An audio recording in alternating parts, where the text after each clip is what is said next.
Hello my dear friends, स्वागत है आप सभी लोगों का एक और बेहतर वीडियो में। जितने विद्यार्थी कक्षा 10 में हैं और तैयारी कर रहे हैं यूपी बोर्ड 2026 की, तो उन सभी विद्यार्थियों के लिए वीडियो काफ़ी इंपॉर्टेंट होने वाला है। ठीक है, मैं आप लोगों को बता देना चाहता हूं कि इस वीडियो में हम लोग मैथ्स के क्वेश्चन पढ़ने वाले हैं, जो कि 2 नंबरों में आते हैं। और ये नंबर जो है बहुत बड़ा तो नहीं है, लेकिन ये 6 क्वेश्चन आता है भाई, अगर आपको जानकारी होगा तो।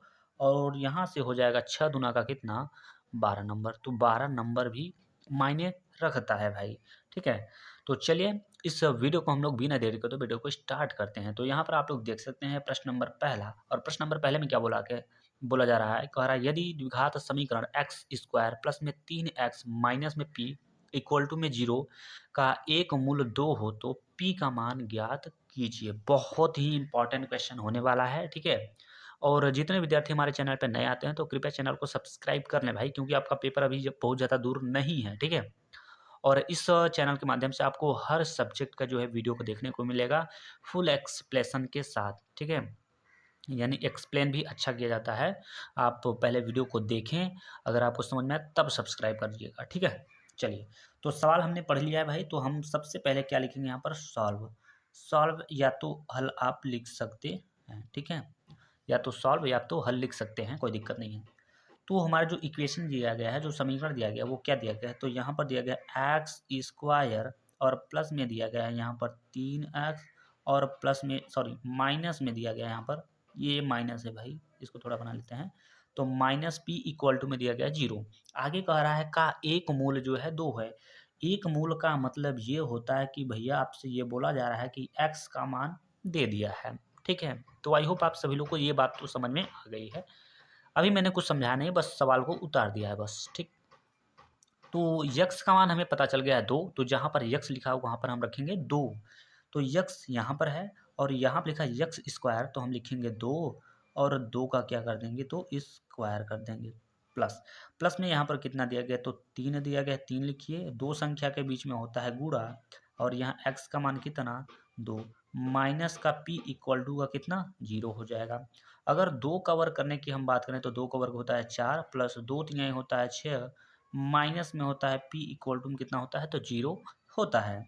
तो 4 और 6, 6 और 4 दोनों को हम जब जोड़ेंगे तो ये हो जाता है 10, और माइनस में p इक्वल टू में कितना हो जाएगा, तो 0 हो जाएगा। ठीक है, अब देखिए हमें p का मान निकालना है, तो पंचांतर कर देते हैं, तो p हो जाएगा प्लस में और बराबर में कितना हो जाएगा, 0 हो जाएगा। ये देख सकते हैं आप, p का मान निकल के आ गया है। यहाँ पर हमें p का ही मान ज्ञात करना था, तो ये हो चुका है आपके क्वेश्चन का करेक्ट आंसर। तो आई होप आप सभी लोग को ये तो क्वेश्चन समझ में आ गया होगा। तो कमेंट बॉक्स में ज़रूर कमेंट करिएगा कि हाँ सर समझ में आ गया है। तो चलिए बढ़ते हैं अपने दूसरे क्वेश्चन की ओर। ठीक, तो यहाँ पर आप लोग देख सकते हो भाई, यहाँ पर क्वेश्चन नंबर दूसरे में क्या बोल रहा है कि बिंदुओं -1, 7 और 4, -3 को मिलाने वाले रेखाखंड को 2:3 के अनुपात में विभाजित करता है, बिंदु के निर्देशांक ज्ञात कीजिए। तो ये क्वेश्चन आपसे पूछ रहा है, ये भी बहुत बार पूछा जा रहा है, यानी आपके बोर्ड एग्जाम में पूछा गया है। और यूँ मान के चलिए ये आपके लिए VIMP क्वेश्चन जो है होने वाला है। क्या है, VIMP क्वेश्चन, यानी वेरी मोस्ट इंपॉर्टेंट क्वेश्चन। तो चलिए भाई हम लिख लेते हैं यहाँ पर सॉल्व। क्या लिख लेते हैं, सॉल्व। सॉल्व लिखने के बाद यहाँ पर देखिए, सॉल्व लिखने के बाद अब जो हमें मान दिए गए हैं, यानी जो बिंदु दिया गया है यहाँ पर देख सकते हैं, इस बिंदु को हम लोग नोट कर लेंगे। तो -1 कामा माइनस में 7। ठीक है, अगली जो बिंदु दिया गया है यहाँ पर 4 कामा माइनस में 3 दिया गया है। ठीक है, तो आई होप आप सभी लोग को ये बात समझ में आ गई। ठीक है, लेकिन आपके मन में ये डाउट होगा कि फिर ये क्या चीज़ दिया है भाई, यहाँ पर ये क्या बवाल दे दिया है यहाँ पर। तो ये इसको जो दिया है इसको नोट कर लीजिए ना। तो यहाँ पर दिया गया 2:3। ठीक है, तो जो बिंदु दिया है इसका कुछ नाम होगा ना, तो नाम दे देते हैं भाई। इसका नाम हम दे देते हैं भाई x1, और इसका नाम देते हैं y1, और इसका नाम देंगे भाई हम x2, और यहाँ पर देंगे हम y2। ऐसा क्यों हुआ, क्योंकि हमें दो बिंदु दिया है, यानी दो बिंदु दिया है, तो बिंदु में क्या होता है, x और y होता है। दो बिंदुओं में क्या होता है, x और y होता है, जिसे हम लोग भुज और कोटि के नाम से जानते हैं। ठीक है, तो जब दो दो बार दिया है तो आपको पहचानने के लिए उसका नाम दे दीजिए, ये x1 कर दीजिए, x2, तो पहचान में आ जाएगा आराम से। ठीक है, यहाँ पर जो दिया गया है इसको हम बोलते हैं M1, और अनुपात में m2। इसका मतलब m1 का मान 2, m2 का मान 3 हो जाएगा। चलिए यहाँ पर विभाजन का सूत्र एक लगेगा यहाँ पर। आई होप आप सभी को विभाजन वाला सूत्र जो है पता होना चाहिए, अगर नहीं पता है तो दिक्कत हो सकता है, ठीक है। तो विभाजन का सूत्र आपको याद होना चाहिए, क्या होता है, x बराबर m1, ठीक है, x2 और प्लस में m2 और x1 और बटा में होता है m1 और प्लस में क्या आता है तो m2 होता है, ठीक है। तो यहाँ पर क्या करिएगा, x बराबर m1 का मान कितना दिया गया है 2, 2 रखिए, गुणे x2 का मान कितना दिया भैया, तो यहाँ पर 4 दिया है, देख पा रहे होंगे, प्लस m2 का मान अगर बात करें तो यहाँ पर दिया गया है 3 और x1 की बात करें तो माइनस में 1 दिया गया है, ठीक। m1 का मान कितना है तो 2 है, प्लस m2 का मान कितना है तो 3 है, ठीक। थोड़ा सा आगे बढ़ते हैं इसके बाद। तो यहाँ पर क्या करिएगा आप लोग, यहाँ पर x को लिखिए ज्यों कहते हो, ठीक है, x को लिखिए ज्यों कहते हो, ये 2 चौके हो जाएगा, यहाँ पर 8 हो जाएगा, ठीक है, प्लस और माइनस माइनस, और 3 एकम 3 बटा का हो जाएगा 5, 3 और 2 5 हो जाएगा, ठीक। थोड़ा सा और आगे बढ़ लेते हैं भाई। तो अगले स्टेप हम क्या करने वाले हैं तो समझिएगा, यहाँ पर देखिए x बराबर 8 में से 3 गया तो यहाँ पर बचेगा 5 घटने पर, और यहाँ पर ये हो जाएगा 5।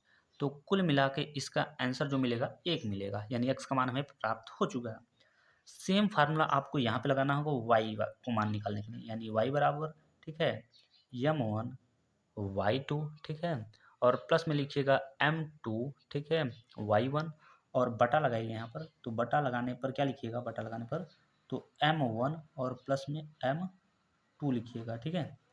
तो अगले स्टेप पे क्या करिएगा, y बराबर m1 देख रहे हैं कितना दिया गया है, 2 दिया गया है, तो 2 लिखिए ना भाई, तो 2, y2 की बात करें तो यहाँ पर दिया गया है माइनस में 3, तो माइनस में 3, प्लस m2 का मान दिया गया है 3, तो 3 रखिए, इंटू y1 का मान कितना दिया है 7 दिया है, तो 7 रखिए, ठीक है, बटे m1 का मान दिया गया है 2 और प्लस m2 का मान 3 दिया गया है। तो अगले स्टेप पे क्या करिएगा, y बराबर 2 तिहाई कितना हो जाएगा 6 हो जाएगा, माइनस में 6 हो जाएगा, ठीक। तो प्लस लिखिए 3 सतह कितना होता है, तो 3 सतह होता है 21, और बटा में यहाँ पर बटा लगा दीजिए, 3 और 2 कितना हो जाएगा, तो 3 और 2 होता है 5, ठीक। y बराबर, अब देखिए यहाँ पर माइनस और प्लस दिया तो घटेगा मान, तो आपका जो घटेगा तो कितना बचेगा भाई, कितना बचेगा, 15 बचेगा, 15 और बटे में कितना 5। तो y का मान यहाँ से निकल जाएगा, 5 से भाग दीजिएगा तो ये 3 बार में कट जाएगा। हमसे पूछा था बिंदु के निर्देशांक, तो हम निर्देशांक हम क्या बताएंगे, तो आपको लिखना होगा, आपको एकदम सेम टू सेम ऐसे ही लिखना होगा, अतः, ठीक है, अतः बिंदु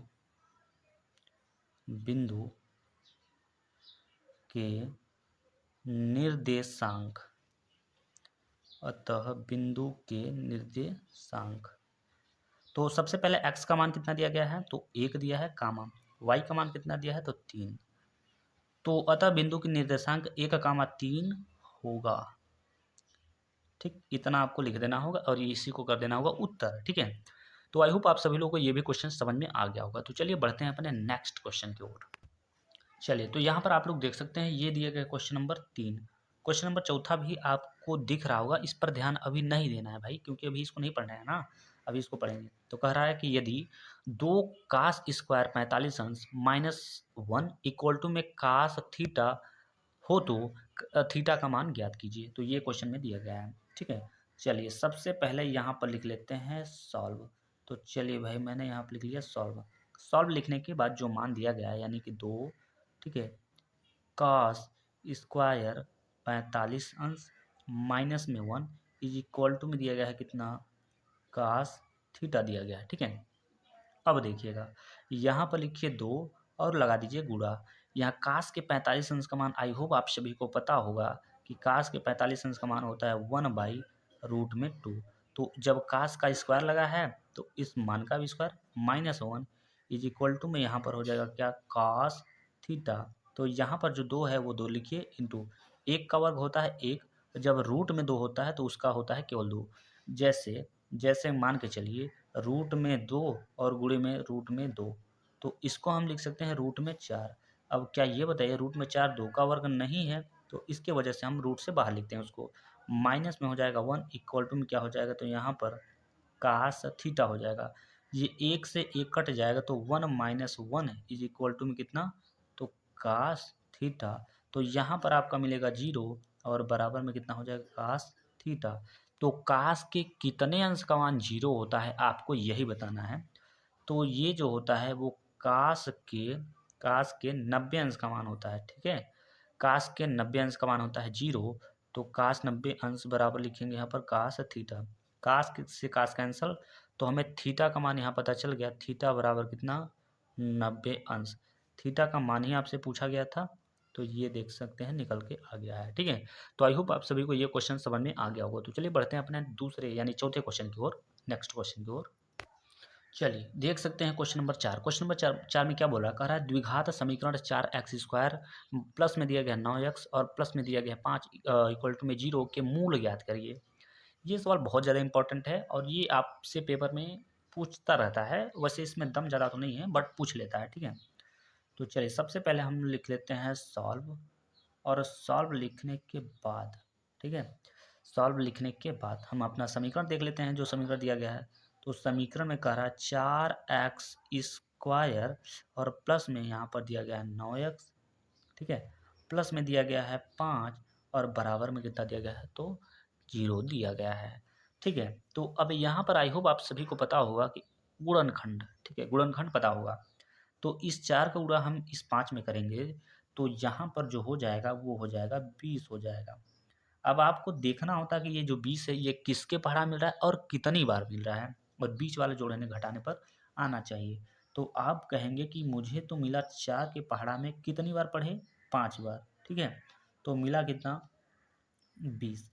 4 5 जोड़ने पर क्या 9 हो जाएगा, बिल्कुल हो जाएगा। तो इसका मतलब ये है, हम इसको लिख सकते हैं क्या, 4x² प्लस में यहाँ पर लिख सकते हैं 4x, क्यों यक्स इसके साथ जोड़ना होगा, प्लस 5 बार पहाड़ा पढ़िएगा तो यहाँ पर हो जाएगा 5x और प्लस में क्या हो जाएगा 5 इक्वल टू में क्या हो जाएगा 0 हो जाएगा। इन दोनों की अगर कॉमन की बात करें तो यहाँ पर 4 और साथ में x कॉमन मिल रहा है। यहाँ पर जो बचा x प्लस में यहाँ पर क्या बचा 1 बचा, क्योंकि 4 भी बाहर x भी बाहर, प्लस इन दोनों की अगर बात करें तो यहाँ पर मुझे 5 कॉमन दिखाई दे रहा है। तो क्या बचेगा यहाँ पर x प्लस 5 बाहर गया तो 1 बचा यहाँ पर, इक्वल टू कितना हो जाएगा 0 हो जाएगा, ठीक। जब ये कोष्टक और ये कोष्टक बराबर मान हो जाए तो इसको एक बार नोट कर लिया जाता है, यानी x प्लस में 1। अगले कोष्टक में जैसे कि ये है तो इसको हम नोट करेंगे यहाँ पर 4x और प्लस में यहाँ पर एक संख्या है जो बाहर है और बराबर में क्या कर लेंगे 0 कर लेंगे, ठीक है। अब इसके साथ में हमको लेना होगा 0, तो यहाँ पर लिखिएगा x प्लस 1 इक्वल टू में 0, ठीक है। तो x बराबर हो जाएगा, ये एक पंचांतर हो जाएगा तो माइनस में हो जाएगा 1, ठीक है। यहाँ अगर बात करें तो ये हो जाएगा 4x और प्लस में हो जाएगा 5 इज इक्वल टू में कितना हो जाएगा 0 हो जाएगा। अगले स्टेप पे क्या करिएगा तो यहाँ पर हो जाएगा 4x, ये पंचांतर करेंगे तो माइनस में ये 5 और यक्स का मान यहाँ से हम निकालेंगे तो माइनस में 5 और बटे में कितना 4। तो ये हो चुका भाई, ये कितना हो गया, यहाँ पर हो गया x बराबर -5/4। यही आपके क्या हो गए, मूल हो गए। तो यही आपको ज्ञात करना था, ठीक है, यही आपको ज्ञात। तो चलिए चलते हैं अपने नेक्स्ट क्वेश्चन की ओर। तो यहाँ पर आप लोग देख सकते हो क्वेश्चन नंबर 5। क्वेश्चन नंबर 5 आप लोग देख कर कहेंगे कि ये क्वेश्चन तो पहले हम लोग पढ़ चुके हैं। बिल्कुल भी नहीं, ये क्वेश्चन दूसरा है। वो क्वेश्चन दूसरा था, ये क्वेश्चन दूसरा है। तो क्वेश्चन में क्या बोल रहा है, बिंदुओं -3, 10 और 5, 4 को मिलाने वाले रेखाखंड के मध्य बिंदु के निर्देशांक ज्ञात कीजिए। चलिए सवाल को हमने पढ़ लिया। सवाल को जब पढ़ लिया तो यहाँ पर लिखेंगे अब हल या फिर सॉल्व, ठीक। चलिए हल या सॉल्व आप लिख लिया करिए, ठीक है। चलिए यहाँ पर हमें बिंदु दिया गया है -3, ठीक है, और कामा में कितना दिया गया है तो 10 दिया गया है, तो इसको हमने नोट कर लिया। अगला जो हमारा बिंदु है वो है 5, कामा में 4 दिया गया है, ठीक। तो दो बिंदु हमारे नोट हो चुके हैं, ठीक है। इसको हम बोलते हैं क्या, x1, इसको क्या बोलते हैं y1, ठीक है। इसको बोलते हैं हम x2 बोलते हैं और इसको क्या बोलते हैं तो y2 बोलते हैं, ठीक। अब देखिए हमें मध्य बिंदु निकालना है, तो मध्य बिंदु का फार्मूला क्या क्या होता है समझिएगा। तो मध्य बिंदु x बराबर, ठीक है, x1 और प्लस में होता है x2 बटे में क्या होता है, बटे में क्या होता है तो 2 होता है, ठीक। तो अब क्या करिए, x बराबर x1 का मान कितना दिया गया, तो माइनस में 3 दिया गया है, प्लस x2 का मान कितना दिया गया, तो 5 दिया गया है, बटे में क्या लिखिए, तो बटे में लिखिए 2। तो अब अगले स्टेप पे करेंगे तो x बराबर प्लस माइनस माइनस माइनस का मतलब घटाना, 5 में से आप 3 घटाओगे तो आपका जो मान मिलेगा 2 मिलेगा। किस में, प्लस में, क्योंकि 5 बड़ा है, ठीक है, बटे में 2। तो यहाँ पर x बराबर कटने के बाद यहाँ पर मिलेगा 1, तो 1 हो जाएगा। x का मान हमें निकल गया, अब y का मान इसी तरीके से निकालेंगे, तो लिखेंगे y बराबर y1 और प्लस में y2, ठीक है, बटे में क्या हो जाएगा, यहाँ पर बटे में हो जाएगा 2 हो जाएगा, ठीक। तो अगले स्टेप पे क्या करेंगे, ध्यान से समझने का प्रयास करिएगा। तो यहाँ पर लिखेंगे y बराबर, ठीक है, y बराबर y1 का मान कितना दिया गया है, तो y1 का मान है 10, प्लस y2 का मान कितना दिया गया है, तो 4 दिया गया है, और बट्टे में क्या लगाएंगे, तो बट्टे में लिखेंगे हम 2, ठीक।